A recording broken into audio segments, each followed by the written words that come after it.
السلام عليكم ورحمة الله وبركاته وبعض الصومال بسيء انتنا خالد أحمد فودادي kusoo dhawaada xisaabteena imtixaanaha ee casharkeena xisaabta ee imtixaanaha inoo maanta waxaanu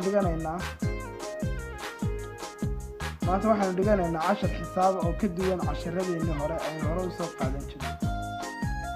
xisaabtaasi waxay noqonaysaa maanta xisaabta loo yaqaano xisaabta halqaadashada leh tusaale ahaan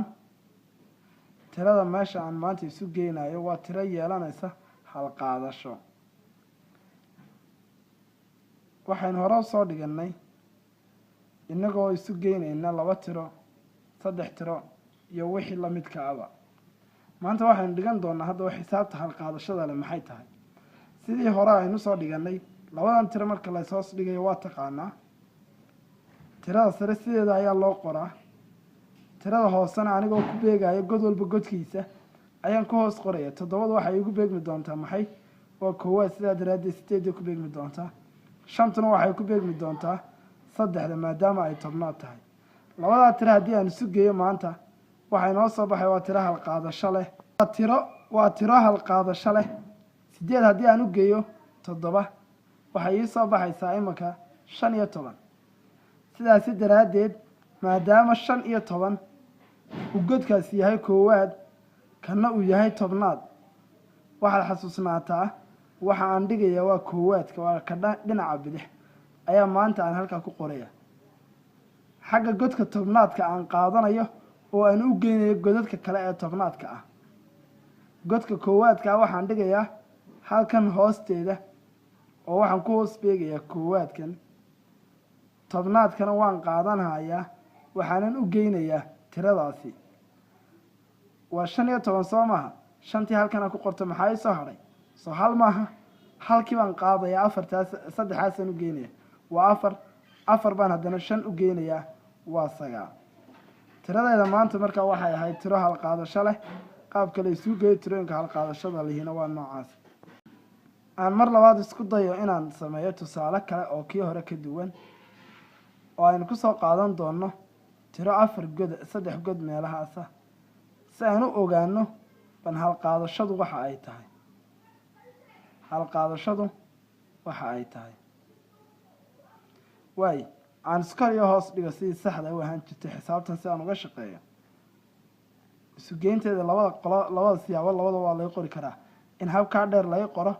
iyo in habkan aan imaka wado la igu qoro labadaba kii lagu qoro waa inaad isu geyn kartaa adiga god walba godkiisa ku beeg koowaad ku beeg tobnaad ku beeg kii banaanaanaya ha banaanaado adigu iska ilow wixii banaanaanaya inta haddii aan isu geeyo labada isu geeyo waa imisa waa 14 soo maahan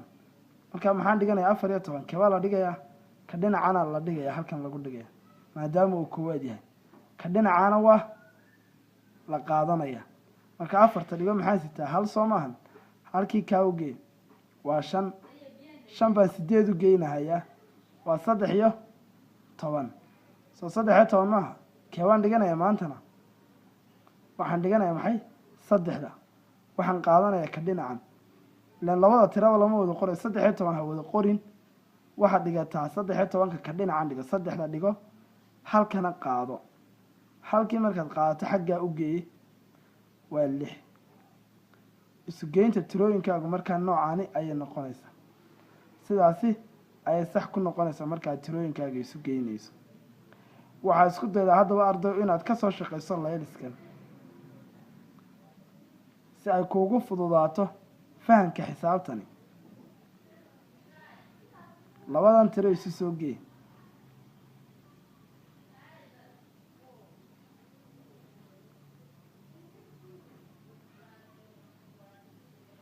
waa taata koowaad. xabadda labaadna maybe sidan ka soo qaadinay sidan oo kale tahay.